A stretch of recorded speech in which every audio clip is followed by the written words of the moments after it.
will find a place of peace and dignity. We offer a special welcome to anyone who is new to our congregation. Please contact the church office if you would like to learn more about us or visit our website at uuakron.org. We gather here on ancestral lands of other people, some of whose names have been lost to time and knowledge. Of the abundant hunting and fishing grounds and trading paths of the Erie and the Haudenosaunee, of land sought as refuge by the Lenape of the coastal pine barrens, who came seeking a home of peaceful coexistence. We are on the lands of trees and rivers, of abundant forests and great waters. May we, in our living and gathering here, honor this home of many, commit to repairing our relationship to the land and native people, and live in gratitude for its gifts. We have quite a few announcements this morning.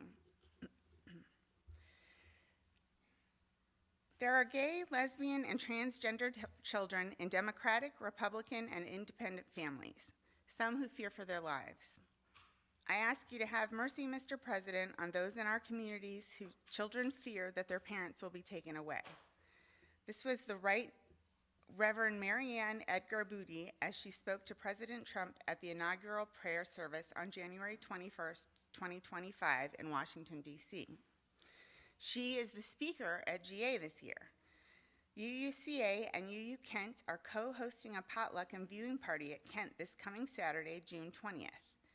See the Where Lecture and Potluck page on our website to sign up. And we also got little handouts today.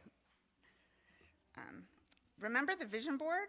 We have pulled together your input and have 5 vision statements to choose from. Vote for your favorite during coffee hour. Questions about the current ministerial search? Stop by the board table today at coffee hour. I'll be there and I'm happy to have conversations. Stop by the bookstore and pick up something for Father's Day. That will be open today.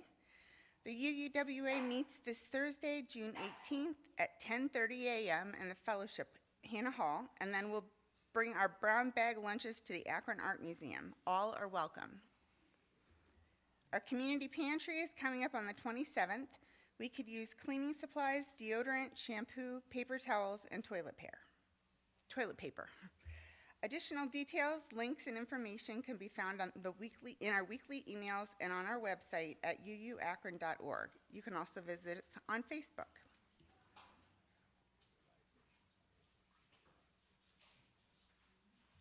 Okay, now we have a casual and welcoming way of matching the vibe of the service. Let's widen our welcome.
It would not have lasted. Why we got that? Thank you.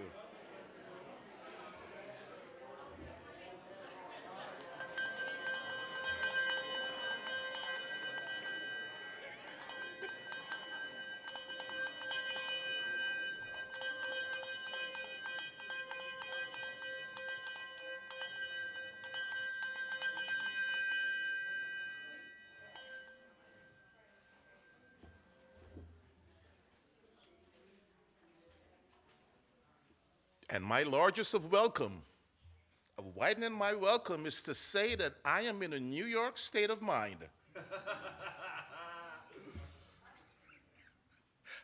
just got to say that, folks. I just have to say that. Being raised in New York, last night was a beautiful thing that happened. ask me what it is after the service if you don't know, or Josh will tell you that too. My friends, I ask if we could stand as we sing hymn number 23, Bring Many Names. The beauty about this song for me is the fact that when I first sang it, it helped me to, who is God? What is God for me? And how can I be, whatever God is it that you have, how could I act in harmony with that? So friends, I ask you to stand and sing hymn number 23, Bring Many Names.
I ask if you could be seated, please.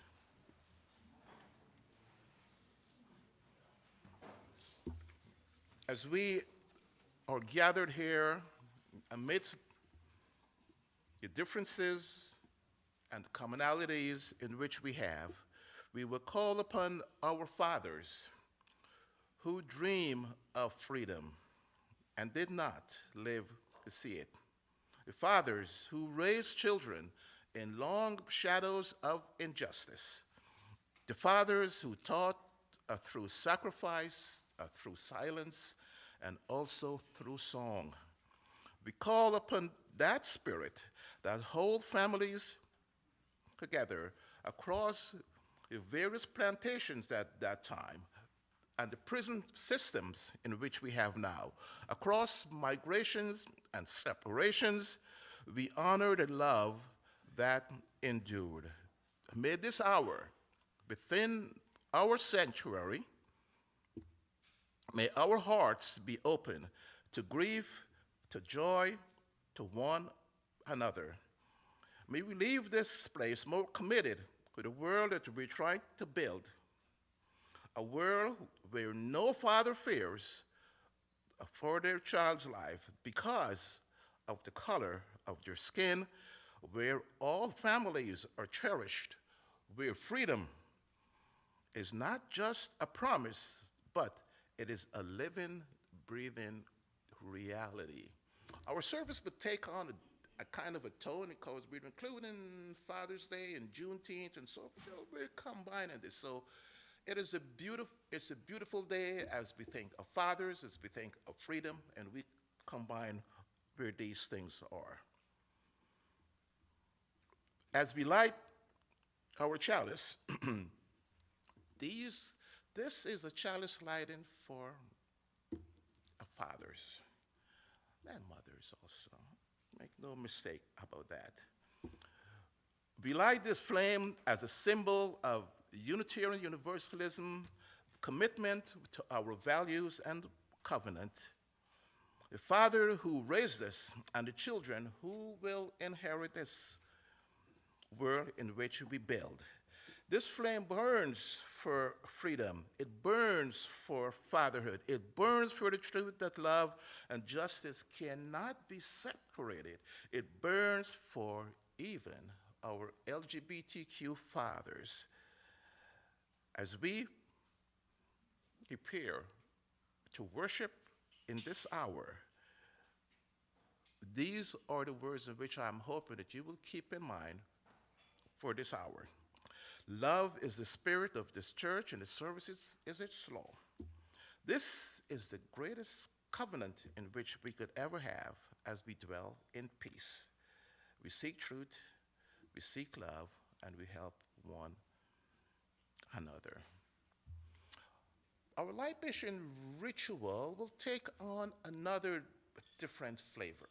All right, the fact that we always having Josh is here, but Josh is always pouring, right? So this time I am asking those in the congregation, if your spirit moves you, as I say these libation words, if you could come up and pour. And those who are looking at me and smiling, that means that you will be coming up and pour too, right? Okay.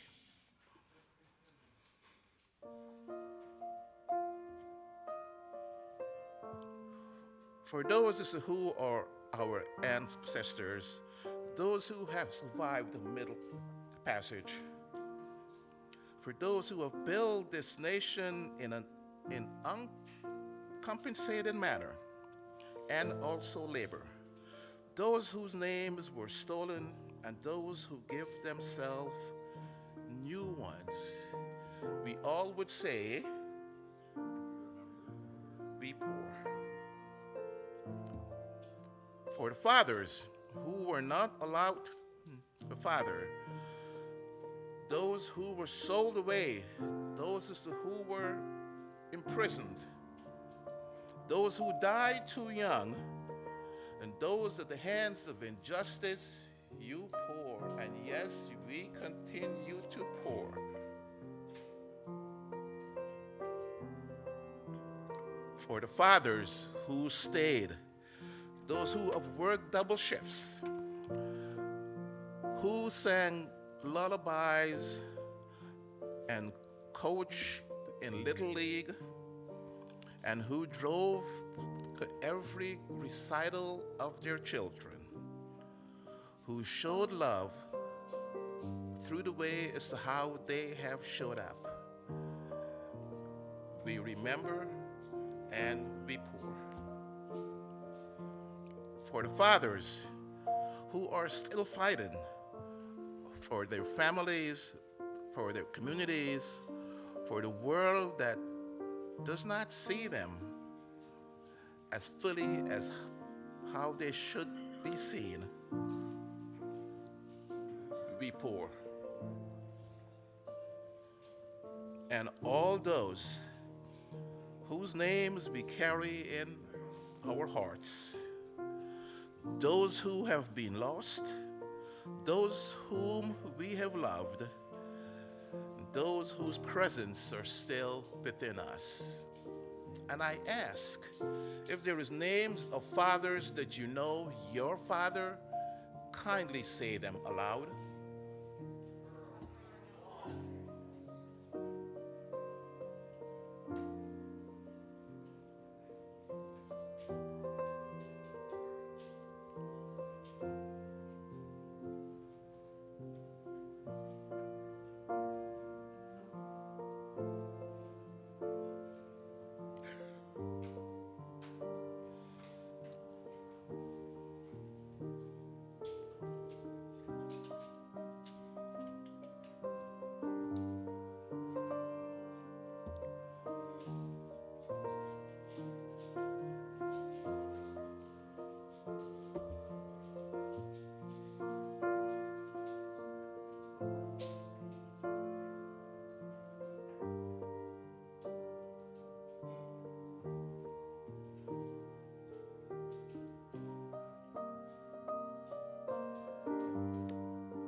I thank you for your participation with this element. We remember those fathers. You are not forgotten, and we carry you forward. Amen. Let us stand together in one voice as we are together in our covenant. The words of our unison affirmation, it will appear on the screen first in Spanish, and then it will be in English. El amor.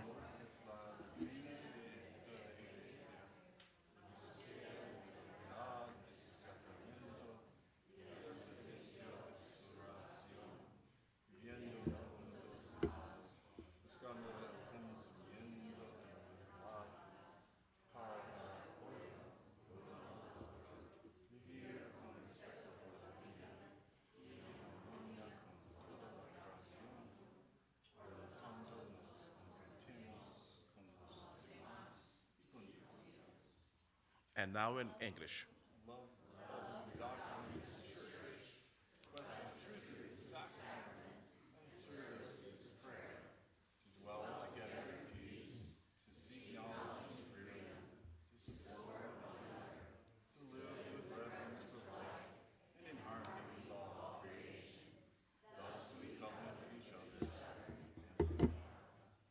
Thank you. And now we will sing our children out.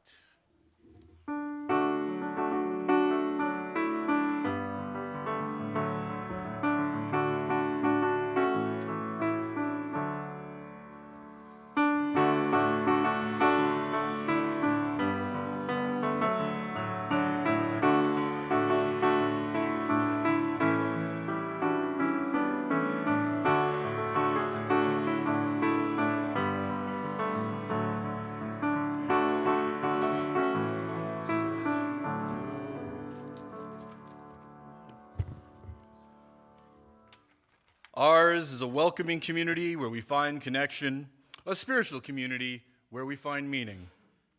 Ours is a sharing community where our joys are amplified, a caring community where our sorrows are lessened. We take this moment to reflect on our joys and sorrows and acknowledge the mutual support of this community. If you'd like, you may come forward at this time and light a candle in silence as an expression of a special joy or sorrow.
We celebrate with those who have experienced joy, and we hold in our hearts those who struggle in the midst of sorrow. Amen. Alfred North Whitehead said that religion is what we do with our aloneness. Let us take a moment to sit up straight in our chairs, place your feet on the floor to ground you to the earth. Close your eyes if you wish, or leave them just partially open if you prefer. And slowly take in a deep breath and gently release it, releasing all of the stress of the week. Allow the silence of the next few moments to seep into your mind and heart, making room for new feelings, thoughts, and emotions to enter in.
Our reading today is a book that was out some time ago now, I guess. The Tears We Cannot Stop by Michael Eric Dyson, a sermon to white America. Michael Eric Dyson, at least at the time of this writing, was a professor of religion as well as a Baptist preacher. And this is from the opening of the book. America is in trouble. And a lot of that trouble, perhaps most of it, has to do with race. Everywhere we turn, there is discord and division, death and destruction. When we survey the land, we see a country full of suffering that we cannot fully understand and a history that we can no longer deny. Slavery casts a long shadow across our lives. The spoils we reaped from forcing people to work without wages and treating them with grievous inhumanity continues to haunt us in a racial gulf that seems impossible to overcome. Black and white people don't merely have different experiences, we seem to occupy different universes with worldviews that are fatally opposed to one another. The merchants of racial despair easily peddle their wares in a marketplace riddled by white panic and fear. Black despair piles up with each body that gets snuffed on video and streamed on social media. We have, in the span of a few years, elected the first black president and placed in the Oval Office someone who is very much not that president. What then can we do? We may return to the moral and spiritual foundations of our country and grapple with the consequences of our original sin. To do that, we need not share the same religion, worship the same God, or truly even be believers at all. For better or worse, our national moral landscape has been shaped by the dynamics of a Christianity that has from the start been deeply intertwined with religious mythology and cultural symbolism. The founding fathers did not, for the most part, believe what evangelical Christians believe now. Most believers today certainly do not share Thomas Jefferson's view of the Bible. In his redacted version of the New Testament, Jefferson purged the miracles, Jesus' divinity, and the resurrection itself. But all of us, from agreeable agnostics to fire and brimstone Protestants, from devout Catholics to observant Jews, from devoted Muslims to those who claim no God at all, share a language of moral repair. That language is our common meeting ground, our tool of analysis, and yes, our inspiration for repentance, our hope for redemption.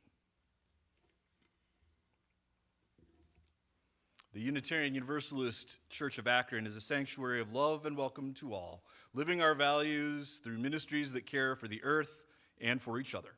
At this time, I invite you to make a donation for the work of this church. You may do so in the sanctuary or on our website with the Give button, or by scanning the QR code in the order of service. Your giving uplifts all of our ministries within these walls and in the wider world. Thank you for your generosity.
Shortly after I started my ministry in San Antonio, I had a board president pull me aside and explain some things about Texas politics.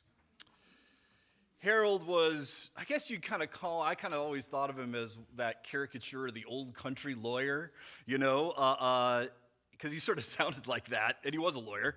And he said, you see these politicians who attack each other for being atheists?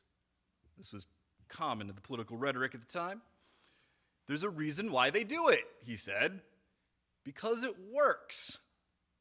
That is to say, atheist was a sort of code word to their followers or constituents as to who the bad guy was, who their opponent was. It was a way of kind of creating and developing a narrative about them that is so complete that it can kind of be summed up in just one word that I have to say, a hot button word, atheist.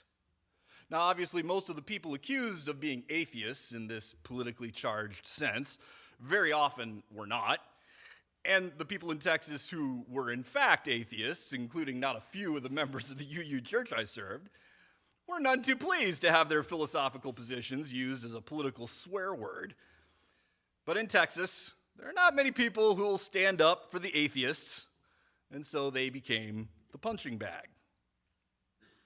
I've thought about this conversation often over the past couple of months as the Senate race in Texas has warmed up.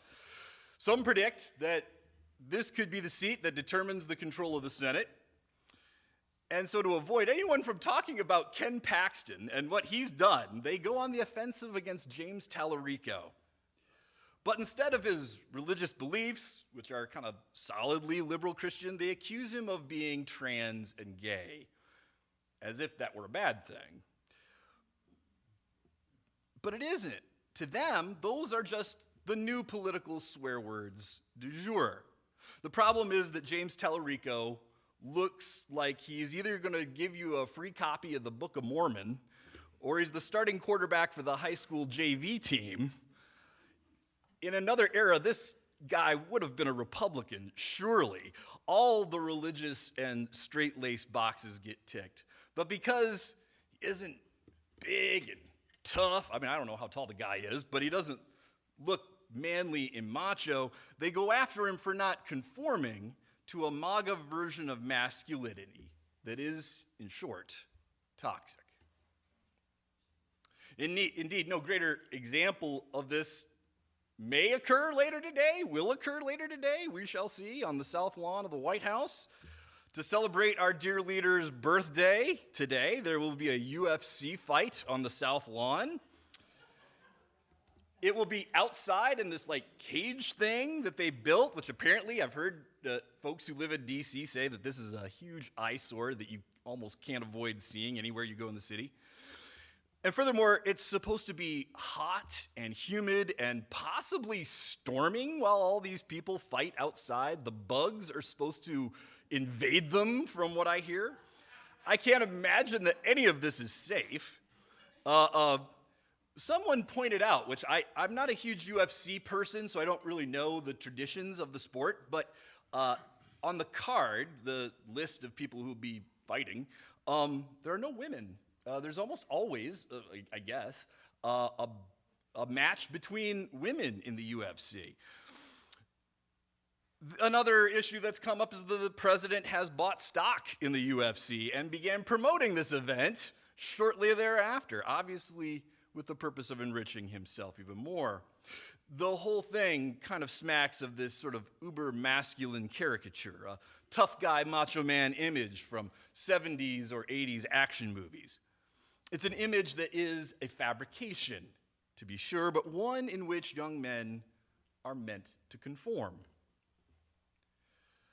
Now, as Samuel noted, today is not officially Father's Day. That's next week, nor is it Juneteenth, because next week is our General Assembly service, and the whole General Assembly decided not to move its date for those two holidays, so we're kind of jumping the gun talking about Father's Day and Juneteenth. This morning, I want to speak of the archetypes of the masculine, up to and including fatherhood.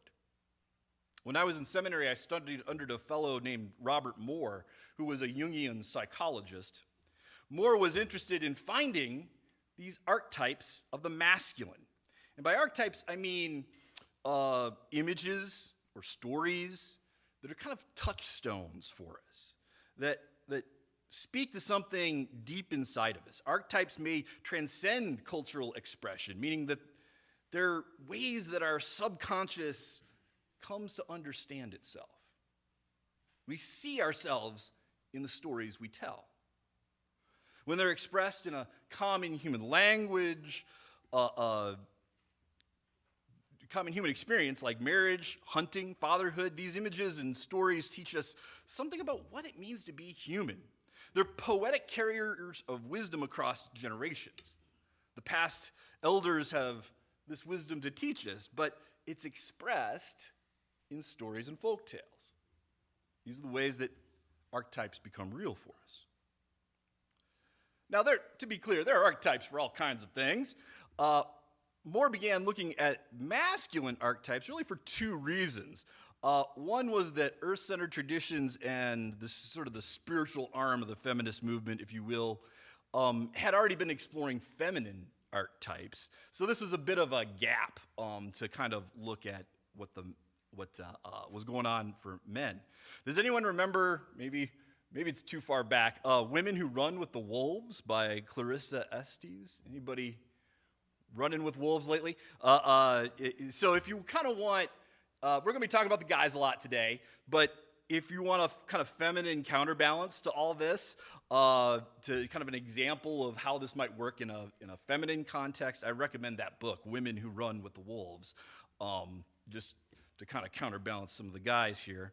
I find myself wondering, quite often actually, what my former teacher would think of MAGA. Sadly, Bob Moore is no longer with us, but I think he would talk about the uninitiated male. Moore looked to traditional societies as an example of how to define manhood. Often there would be a moment in the time of a child growing up when they must learn the realities of adulthood. And in some cases, this might be practical skills of hunting or planting. It might be a story about how the world was created or why we do this or that and what it all means. It isn't that these stories are necessarily accurate per se. Stories about how the moon is made of green cheese or how the world is supported on the back of a turtle doesn't inherently make you a man or a woman or a mature adult. But the fact that someone in your life bothered to pull you aside and shared with you the facts of life in a literal sense meant that you're now part of us. You're now part of the grown-ups that understand things. Now, as modern society has progressed, this process has become lost. Information is almost too easy to get. There's nothing that truly marks coming of age other than perhaps a driver's license. Furthermore, without healthy male role models at home, it becomes even harder to discern when someone is a man or not. Note that the healthy male role model may or may not be one's biological father, but we learn what we see every day, regardless of how much genetic material we may share with that person. Without guidance on navigating what it means to be a man, one is left to piece it together through various forms of media. In my day, it was movies and TV, but now it's the internet and social media. The thing about the internet that never fails to astound me with its irony is the fact that we're so connected to all these people all over the world, and yet we're more lonely and isolated than we've ever been before. We find these little bubbles, these sort of niches of thought that become echo chambers. Ideas about how women are to blame for things, or who an alpha male has to look like, become reinforced. There's no other story about what it means to be a man that is ever offered as an alternative. And so uninitiated men still think like boys. How many of the world's problems can be reduced to this phenomenon? No more identified 4 archetypes of masculine energy: king, lover, magician, and warrior. Each one of these has a mature version of a fully actualized male. Not that you'd know it from modern dating apps, but science does theorize that there are, in fact, mature, fully actualized men out there. Because far too often, without guidance and initiation, we revert back to earlier stages of development. Think of the toddler in their high chair, demanding the food they want, not the food that was given to them. Without an alternative vision of what it could be to be a man, this becomes all too easy as the guide. Not that any of us could name someone like that proverbial toddler always demanding something new. The archetype of the king is the mature version of this, is wise and compassionate ruler, the loving father that guides us and makes us feel safe. The values expressed here are cooperation rather than competition, growth, construction, creativity, bringing about something new. Caring and nurturing for others, notably children, is common in men who have reached this stage of maturity. For some, they may wish to become fathers for the first time in their lives. Which is not to say that every father is a fully actualized human being. Oh, if only that were true. Our fathers are flawed human beings as anyone else is. And yes, it is also the case that anyone can be a role model for others, regardless of whether or not you're related to them. If a parent isn't around, then perhaps a mentor or a teacher can embody and teach that king energy. King energy, energy that comes from that archetype of the king. King energy builds civilizations. It's the impulse to find connections and commonalities. It's a kind-hearted and merciful. In my house, that kind-heartedness applies to dogs as well as to children. Moore says that the mature male is other-centered, while the immature, uninitiated male is self-centered. So when the Buddha talks about compassion for the other person on their terms, not mine, that's king energy.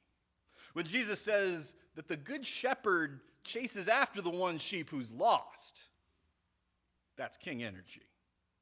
And when Dr. King spoke of a beloved community where all are welcomed at the table, obviously that's king energy. These are examples of this archetype making itself known to us. They're images and stories that point the way. You can find that king energy. Sometimes I like to call it bodhisattva energy too. You can find it in lots of places, and of course not just men or male-identifying people. You can find king energy in men as differently seeming as Fred Rogers all the way to John Lewis. Remember after Sandy Hook when Lewis staged a sit-in in the House chamber when Republicans wouldn't put up a bill to limit guns? That's the way you respond to moral injustice. Liberating love. A love that seeks not only the happiness of the other, but their freedom, too, is what drove John Lewis to do this. In our reading today, Michael Eric Dyson notes the difficulties facing African American community is an indictment of America itself. There are two stories we can tell about America: its founding, the values of the Enlightenment that inspired the founding fathers, and the peace and prosperity that has made us the envy of the world. Or you can tell the story of slavery and the end of Reconstruction, the denial of the right to vote for women for so long, and the deplorable treatment of immigrants that continues to this day. One story is the land of opportunity for all. The other seeks to preserve that peace and prosperity for white men above all others. It's a story rarely spoken in some quarters, but the story of oppression and racial superiority is there, and it is real. The people who turned dogs and water hoses on John Lewis told this story. One is king energy, the other toxic masculinity. Now, this immature male energy shows up in many ways. As I mentioned, I've been talking about toxic masculinity, but it goes by other names: white supremacy culture, anti-Semitism, misogyny, transphobia, colonialism, Orientalism, darn near any other ism in which I feel the need to dominate you based solely upon our differing identities. Probably because I have an identity that is kind of weak or makes me feel anxious in some way. And so, because I'm a little anxious about that personal identity, I'll defend it to the end. The antidote to this, as I mentioned, is liberating love. Love that seeks to break down barriers of oppression and discrimination. If there was an American story, if only there was an American story about liberating love and how it set people free. Oh, but there is. The slaves of Galveston, Texas, tell a uniquely American story. For 2 years, they had been free. Yet for all that time, their owners, the other residents of that town of Galveston, never said anything about the Emancipation Proclamation. Talk about silence as a weapon and gaslighting. The null curriculum. We don't talk about Bruno. Remember that one? It wasn't until June of 1865 that the Union Army finally came to Galveston and noted all this.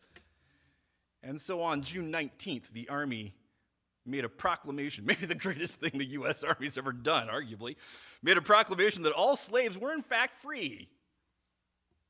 There were other logistical details to that proclamation, but that was the headline, if you will.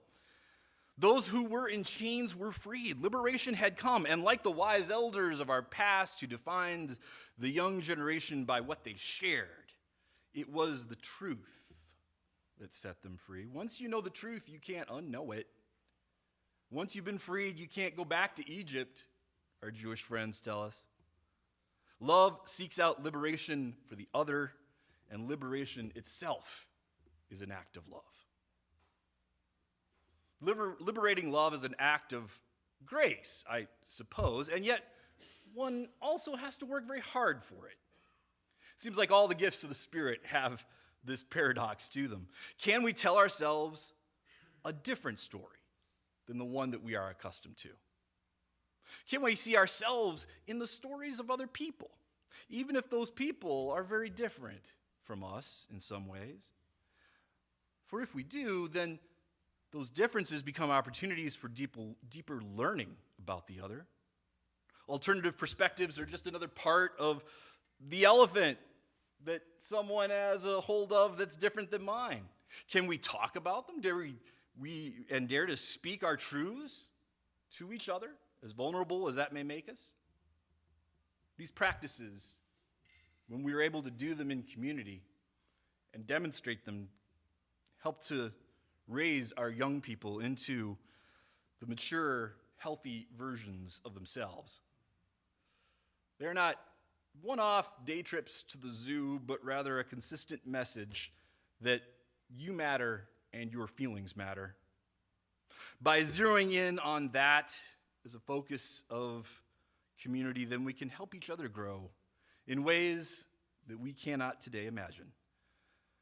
With the grace of God and the creativity that we share, may it be so. Amen, and blessed be. I invite you now to rise in the ways that you are able and join in singing hymn number 1017, Building a New Way.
As we go from this place, may we carry with us the weight and the gift of these 2 great days. May we carry Father's Day, its tenderness, its complexities, its call to gratitude and reimagining what nurturing love can look like in a world in which it's still finding its way. And we carry Juneteenth.